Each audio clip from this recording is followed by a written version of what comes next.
Good evening. Spirit of success classes के YouTube channel में एक बार फिर आप लोगों का स्वागत है।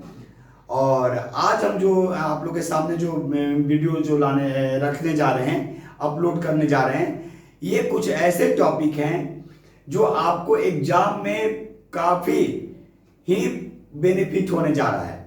और कुछ स्टूडेंट मुझे बोल भी रहे हैं, फ़ोन भी करते हैं, मैसेज भी करते हैं कि सर जीके जीएस से डर लगता है। तो बोलना चाहेंगे कि वो डर आज के बाद वो समाप्त कर दें, क्योंकि जितना हमारा वीडियो जो अपलोड है और जो अपलोड होगा आपको सिर्फ उतना ही करके जाना है, बाकी सारी रिस्पॉन्सिबिलिटी मेरी। क्योंकि उसमें कैसे क्वेश्चन आएंगे एग्जाम में, ये मान के चले कि हमने क्वेश्चन वहीं से उठा रखा है। आप ये मान लीजिए कि क्वेश्चन एकदम वहीं से आ गया है। इतने जरूर मां सरस्वती की कृपा है कि एग्जाम में आना ही है, आप उससे बाहर नहीं जाएंगे। आज ये हम पहली बार आप लोग के सामने खुल के बोल रहे हैं कि ये सारे के सारे मां सरस्वती की कृपा है कि वहीं से क्वेश्चन आएंगे जो हम आप लोग के सामने रखते हैं।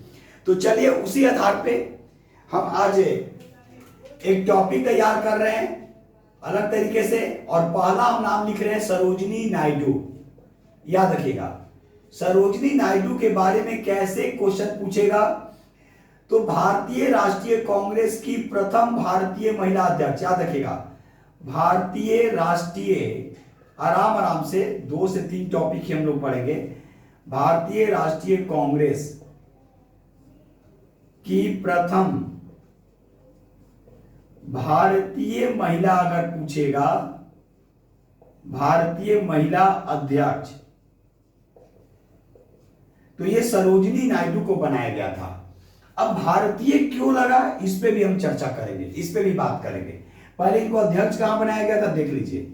1925 का जो अधिवेशन हुआ, 1925 का कानपुर अधिवेशन, यानी 1925 ईस्वी में कानपुर में कांग्रेस की अध्यक्षता होती है और उसी में सरोजिनी नायडू को अध्यक्ष बनाया जाता है। तो अब यहां पे क्वेश्चन क्या पूछेगा, भारतीय राष्ट्रीय कांग्रेस की प्रथम भारतीय महिला अध्यक्ष। तो प्रथम भारतीय महिला अध्यक्ष सरोजिनी नायडू। अब अगर भारतीय नहीं लगेगा, अगर पूछा जाए, सिर्फ इसी तरह पूछा जाएगा कि भारतीय राष्ट्रीय कांग्रेस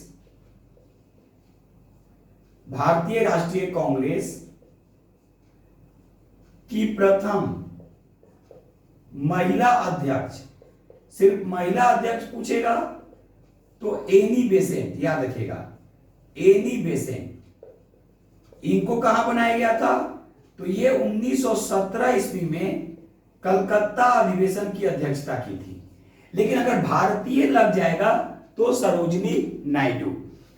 अगला इसमें क्या पूछा जा सकता है सरोजिनी नायडू से क्वेश्चन,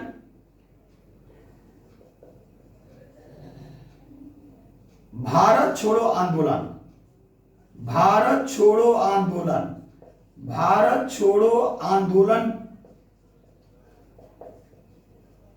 में महत्वपूर्ण भूमिका। तो भारत छोड़ो आंदोलन कब हुआ, यह हुआ था 1942। तो भारत छोड़ो आंदोलन में भी सरोजिनी नायडू ने महत्वपूर्ण भूमिका निभाई थी। और सबको पता है कि ये प्रथम राज्यपाल के रूप में भी जानी गई, उत्तर प्रदेश की प्रथम राज्यपाल बनाई गई थी। तो प्रथम राज्यपाल के रूप में भी, तो उत्तर प्रदेश की प्रथम राज्यपाल जो बनाई गई थी वो सरोजिनी नायडू। उसके बाद एक और सबसे इंपॉर्टेंट जो क्वेश्चन है, एक इनकी पुस्तक थी, एक इनके द्वारा लिखा गया था 1905 ईस्वी में, द गोल्डन थ्रेशोल्ड।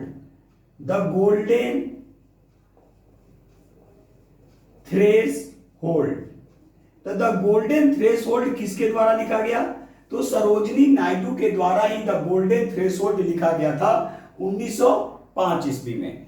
तो सरोजिनी नायडू से कैसे कैसे क्वेश्चन पूछेगा, आप इस चीज को ध्यान रखिएगा। पूछा जा सकता है, ये तो काफी इंपॉर्टेंट क्वेश्चन है कि सरोजिनी नायडू जो थी वो किस अधिवेशन की अध्यक्षता की कांग्रेस की, तो ये कानपुर अधिवेशन जो हुआ था 1925 ईस्वी में, उसकी इन्होंने अध्यक्षता किया था। ये प्रथम भारतीय महिला जो कांग्रेस की अध्यक्ष बनी थी। उसके बाद भारत छोड़ो आंदोलन में इनका योगदान काफी महत्वपूर्ण था। उसके बाद आपसे पूछा जा सकता है द गोल्डन थ्रेश होल्ड किसके द्वारा लिखा गया, तो द गोल्डन थ्रेश होल्ड जो लिखा गया था वो सरोजिनी नायडू के द्वारा 1905 ईस्वी में लिखा गया था। अब जब 1905 ईस्वी आया तो 1905 अपने आप में काफी इंपॉर्टेंट डेट है। तो अब हम इस टॉपिक को भूल गए, अब इस टॉपिक पे हम लोग देखेंगे इस टॉपिक पे क्या क्या क्वेश्चन पूछा जा सकता है। तो इस टॉपिक पे क्या क्या क्वेश्चन पूछा जा सकता है, तो 1905 पे अब हम बात कर रहे हैं। तो पहला है बंगाल विभाजन, यानी बंगाल विभाजन 1905 ईस्वी में हुआ। बंगाल विभाजन के विरोध में, याद रखिएगा, बंगाल विभाजन के विरोध में 1905 ईस्वी में ही स्वदेशी आंदोलन हुआ। याद रखिएगा, स्वदेशी आंदोलन हुआ 1905 ईस्वी में ही। उसके बाद क्योंकि हम अब 1905 पे आ गए हैं, देखिए सरोजिनी नायडू से जो क्वेश्चन था वो तो क्वेश्चन था ही, लेकिन जब 1905 में जब गोल्डन थ्रेश होल्ड हुआ की रचना इन्होंने की, तो 1905 भी अपने आप में काफी इंपॉर्टेंट डेट है। देखिए मेरा पढ़ाने का तरीका बिल्कुल अलग है, एक टॉपिक से कितने क्वेश्चन बनाए जा सकते हैं, एक जगह कितने इकट्ठे किए जा सकते हैं, ये आज हम आपको दिखा रहे हैं। इसीलिए बोले कि जीएस का डर अपने दिमाग से निकाल दीजिए। वो सारे के सारे सारी की सारी रिस्पॉन्सिबिलिटियां मेरी हैं कि आपको कैसे एग्जाम कंप्लीट कराना है। केवल आप भरोसा कीजिए, क्योंकि आप अगर भरोसा करेंगे तो मेरा विश्वास बढ़ेगा। तो चलिए 1905 में बंगाल विभाजन हुआ। अब ये बंगाल विभाजन के विरोध में कौन सा आंदोलन हुआ, स्वदेशी आंदोलन हुआ। उसके बाद सुनेंगे, देखेंगे ध्यान से। 1905 में ही क्या हुआ, 1905 में रेलवे का सर्वाधिक विस्तार किया गया। रेलवे का अगर विस्तार अगर देखा जाए तो यानी एक रेलवे का जो विस्तार हुआ लॉर्ड कर्जन के शासनकाल में हुआ, और 1905 माना जाता है कि 1905 के आसपास ही रेलवे का सबसे ज्यादा विकास हुआ लॉर्ड कर्जन के शासनकाल में। तो लॉर्ड कर्जन के शासनकाल में ध्यान रखिएगा। अब लॉर्ड कर्जन के बारे में आ गया, तो बंगाल विभाजन किसके शासनकाल में, लॉर्ड कर्जन के शासनकाल में। बंगाल विभाजन के विरोध में कौन सा आंदोलन हुआ, तो स्वदेशी आंदोलन हुआ। सबसे अधिक रेलवे का विस्तार किसके शासनकाल में हुआ, तो लॉर्ड कर्जन के शासनकाल में हुआ। अब लॉर्ड कर्जन का शासनकाल क्या है, तो 1899 से 1905। अब ये भी बहुत सारा चीज आ जाएगा इसमें लॉर्ड कर्जन के बारे में कि क्या क्या हुआ। तो लॉर्ड कर्जन के शासनकाल में एक क्या हुआ, विश्वविद्यालय आयोग लाया गया, विश्वविद्यालय अधिनियम लाए गए, पुलिस आयोग की नियुक्ति की गई, ठीक है। उसके बाद सिंचाई आयोग का गठन किया गया, और एक और जो सबसे इंपॉर्टेंट जो पूछा जाता है, पुरातत्व विभाग की जो स्थापना जो की गई थी वो भी लॉर्ड कर्जन के शासनकाल में ही किया गया था। उसके बाद अगर आपसे पूछा जा सकता है कि लॉर्ड कर्जन की तुलना औरंगजेब से किसके द्वारा की गई थी, यानी लॉर्ड कर्जन की तुलना औरंगजेब से की गई, ये कौन किया था, तो गोपाल कृष्ण गोखले। यानी हम एक टॉपिक से कई टॉपिक पे जा सकते हैं आराम से, ये नहीं कि हड़बड़ा के, आराम से। जैसे हमारा टॉपिक क्या था, हमारा टॉपिक था सरोजिनी नायडू। सरोजिनी नायडू यानी हमने देखा कि सरोजिनी नायडू, सब कुछ पता है आपको कि भारतीय राष्ट्रीय कांग्रेस की प्रथम भारतीय महिला अध्यक्ष, भारत छोड़ो आंदोलन में इनका काफी योगदान था। फिर 1905 में द गोल्डन थ्रेश होल्ड इन्होंने लिखा। तो 1905 को भी हमने आपके साथ रख दिया कि भाई 1905 में क्या हुआ, तो सबसे पहले बंगाल विभाजन हुआ।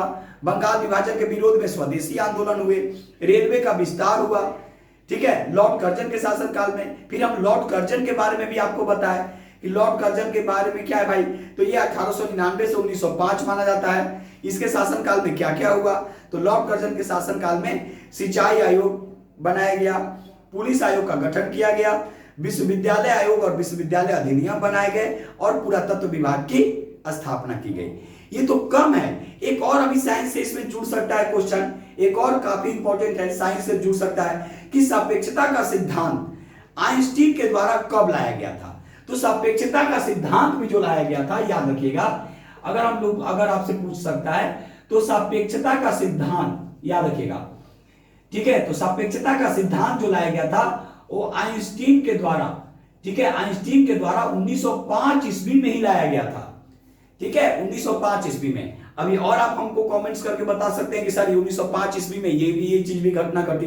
तो आज हम आपको एक तरीका दे रहे हैं कि कैसे क्वेश्चन को क्लिक किया जा सकता है, कैसे एक टॉपिक को एक साथ एक जगह इकट्ठे करके बनाए जा सकते हैं।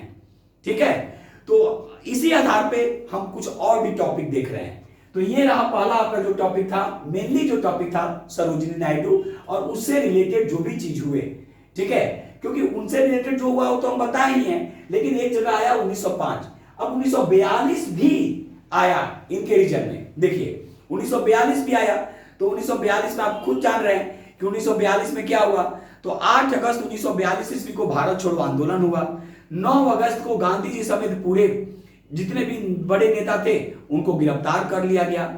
बिहार में जयप्रकाश नारायण, ठीक है, का महत्वपूर्ण योगदान था। उनकी पत्नी प्रभावती देवी का भी काफी योगदान था। ठीक है, तो ये सभी क्वेश्चन, क्योंकि अब हम जयप्रकाश नारायण पे भी जाएंगे तो उसमें भी बहुत सारे क्वेश्चन बनेंगे। आज हम आपको एक तरीका देने आए हैं कि कैसे तरीका हो सकते हैं। अब जयप्रकाश नारायण से क्या क्या क्वेश्चन पूछ सकता है। तो जयप्रकाश दिवस कब मनाते हैं, तो जब अप्रैल 1946 ईस्वी में जयप्रकाश नारायण को जेल से रिहा किया गया तो जयप्रकाश दिवस मनाने की घोषणा की गई। संपूर्ण क्रांति का नारा जयप्रकाश नारायण के द्वारा ही दिया गया था। बिहार में बिहार कांग्रेस सोशलिस्ट पार्टी की स्थापना आचार्य नरेंद्र देव के साथ मिलकर जयप्रकाश नारायण ने स्थापना किया था।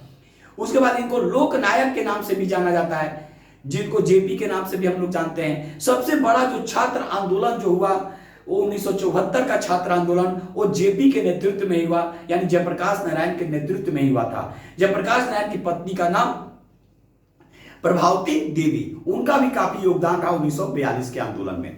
तो आज हम आप लोगों को एक देने आए तरीका, ये नहीं है कि सर आप एक ही बार सारा चीज बोल रहे हैं, नहीं, एक साथ पूरा कनेक्ट कर रहे हैं। और क्या था 1942 में, 1942 ईस्वी में कांग्रेस की अध्यक्षता जो किए थे मौलाना अबुल कलाम आजाद किए थे। अब मौलाना अबुल कलाम आजाद के बारे में क्या क्या हम लोग पढ़ सकते हैं, तो स्वतंत्र भारत के प्रथम शिक्षा मंत्री मौलाना अबुल कलाम आजाद, सबसे युवा कांग्रेस अध्यक्ष मौलाना अबुल कलाम आजाद, जिनको 1923 ईस्वी के कांग्रेस के विशेष अधिवेशन में अध्यक्ष बनाया गया था। उस समय उनकी उम्र मात्र 20 साल थी। उसके बाद 11 नवंबर को इनके जन्मदिन पे हम लोग शिक्षा दिवस के रूप में मनाते हैं। तो एक टॉपिक आप जब लेंगे तो एक टॉपिक से आप कई टॉपिक को कंप्लीट कर सकते हैं। एक टॉपिक और आप लोग के सामने हम रखेंगे, उसका नाम है PIL, पब्लिक इंटरेस्ट लिटिगेशन। उसके आधार पर उस पर अभी हम लोग बात करेंगे।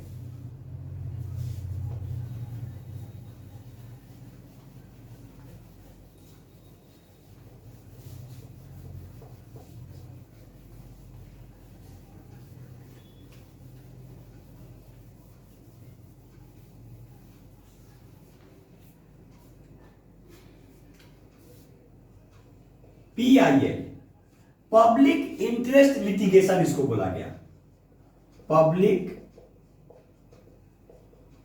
Interest litigation.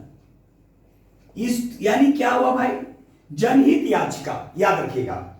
अब ये जनहित याचिका के बारे में क्या क्या क्वेश्चन आ सकता है, तो सबसे पहले क्वेश्चन क्या आएगा, जनहित याचिका। भारत में जो जनहित याचिका जो ये PIL लाने का जो श्रेय जाता है वो PN भगवती को जाता है, याद रखिएगा। लाने का श्रेय किसको जाता है, PN भगवती, PN भगवती को जाता है। ये कब आया था, सबसे पहले 1979। इसको कहां से लिया गया, किसको कहां से लिया गया, तो USA से लिया गया।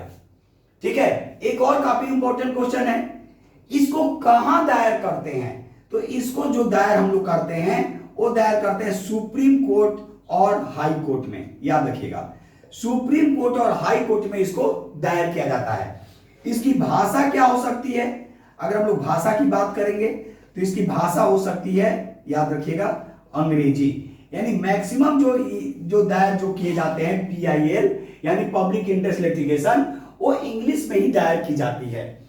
तो इसमें सबसे इंपॉर्टेंट क्वेश्चन क्या पूछा जा सकता है, इसका सबसे इंपॉर्टेंट क्वेश्चन है कि PIL किसके समय में लाया गया था, तो PIL जो लाया गया था वो PN भगवती के समय ही लाया गया था, 1979 ईस्वी में, 1979। ठीक है, अब हम इस पे आप देख लीजिए बहुत सारा क्वेश्चन बन सकता है। अगर हम यूएसए की चर्चा करें तो यूएसए में बहुत सारे क्वेश्चन बन सकते हैं। भारत के संदर्भ में अब क्या बन सकता है भाई, तो यूएसए से ही क्या लिया गया, आप देख लीजिए क्या लिया गया, मौलिक अधिकार लिए गए। आज आप लोग की डर बिल्कुल समाप्त हो जाएगी और जीएस आपको एकदम, आपको एक इंटरेस्टिंग आज आपको लगेगा, याद रखिएगा। और फिर कहिए कि नहीं जीएस ही सब कुछ है, क्योंकि जीएस आपके व्यक्तित्व को आगे ले जाता है। यानी जीएस जो होते हैं, जनरल जो स्टडीज जो होते हैं, ये आपके व्यक्तित्व को आगे ले जाता है। ठीक है, नौकरी अपनी जगह है, व्यक्तित्व अपनी जगह होते हैं। ठीक है, नौकरी लेना है और सफल भी होना है। और आज आपको इसीलिए ऐसे पढ़ाए जा रहे हैं, बताए जा रहे हैं कि तरीका क्या है। आप खुद इंडिपेंडेंट रहिए, किसी पे डिपेंड नहीं कि आएगा तभी। और हम लोग एक माध्यम है। तो इसमें क्या है भाई, यूएसए क्या है, तो ये मौलिक अधिकार, यूएसए से क्या लिया गया, मौलिक अधिकार लिए गए। अब मौलिक अधिकार की चर्चा आएगी तो ये कहां से कहां तक है, तो ये 12 से 35 तक है। कितने मौलिक अधिकार हैं, तो मौलिक अधिकार 6 हैं। पहले मौलिक अधिकार 7 था, लेकिन संपत्ति के अधिकार को 44वें संविधान संशोधन 1978 के द्वारा हटाकर, ठीक है, उसको एक कानूनी रूप प्रदान किया गया और मौलिक अधिकारों की संख्या 6 कर दी गई। ठीक है, उसके बाद इसको क्या बोला गया, ये कहां से, ये किस भाग में है, तो ये भाग 3 में है। ये किस भाग में है, तो ये भाग 3 में है। इसको क्या बोलते हैं, तो इसको बोला गया मैग्ना कार्टा, याद रखिएगा मैग्ना कार्टा। तो इस तरह से हम लोग को पढ़ना है। ठीक है, इस तरह से अगर हम लोग पढ़ेंगे आपका कहीं भी रिजल्ट नहीं रुकेगा, एकदम रिजल्ट होना है। और आज के बाद आपको जीएस का डर बिल्कुल खत्म। ठीक है, हमने क्या शुरू किया, पीआईएल। पीआईएल यानी पब्लिक इंटरेस्ट लिटिगेशन, किसके शासनकाल में लाया, किसके समय लाया गया, पीएन भगवती। कब लाया गया, 1979 में लाया गया। कहां से, यूएसए से इसको एडॉप्ट किया गया। ये कहां दायर करते हैं, तो एससी और एससी यानी हाई कोर्ट और सुप्रीम कोर्ट में ही दायर किया जाता है। ठीक है, निचली अदालतों में पीआईएल दायर नहीं किए जाते हैं। किस भाषा में इसको दायर करते हैं, तो अंग्रेजी में दायर किया जाता है। उसी आधार पे हमने यूएसए एक पॉइंट लिया कि यूएसए से क्या क्या हम लोग ये देख सकते हैं। तो मेनली जो यूएसए से जो लिया गया वो मौलिक अधिकार लिए गए, यानी फंडामेंटल राइट्स लिया गया। ये फंडामेंटल राइट्स भारतीय संविधान के किस भाग में है, तो भाग 3 में है, याद रखिएगा। किस अनुच्छेद में है, तो 12 से 35 तक है, याद रखिएगा। उसके बाद कितने मौलिक अधिकार हैं, तो 6 हैं। पहले कितने थे, तो 7 थे। तो 7वें को क्या किया गया, तो उसको रिप्लेस कर दिया गया, हटा दिया गया मौलिक अधिकार से, और कहां रखा गया, कानूनी अधिकार में डाल दिए गए। ठीक है, 300 के ए में। तो उसको कैसे हटाया गया, तो 44वें संविधान संशोधन 1978 के द्वारा मौलिक अधिकार में से संपत्ति के अधिकार को हटाकर एक कानूनी रूप प्रदान किए गए। ठीक है, तो ये रहा आप लोग के सामने कुछ आप लोग के लिए इंपॉर्टेंट चीजें। ये नहीं सोचेगा कि आज हम आप लोग के लिए क्लास लेकर आए थे या कोई सेट लेकर आए थे। आज ये मान लीजिए कि आप लोग को तरीका हम बताने आए, कैसे पढ़ना है, और एक जगह इकट्ठा कीजिए और जरूर लिखिए। जो हमारा सेट है, जो भी हम देते हैं, उसको जरूर लिखिए और ध्यान से सुनिए। ठीक है, रिजल्ट आपको एकदम होना ही है, क्योंकि मां सरस्वती की कृपा एकदम होगी ही। ठीक है, तो चलिए आज आप लोग के सामने कुछ रखे, फिर हम लोग नए टॉपिक नए पॉइंट के साथ फिर बहुत जल्द मिलेंगे। तब तक के लिए आप लोग का बहुत बहुत धन्यवाद। जय हिंद, जय भारत।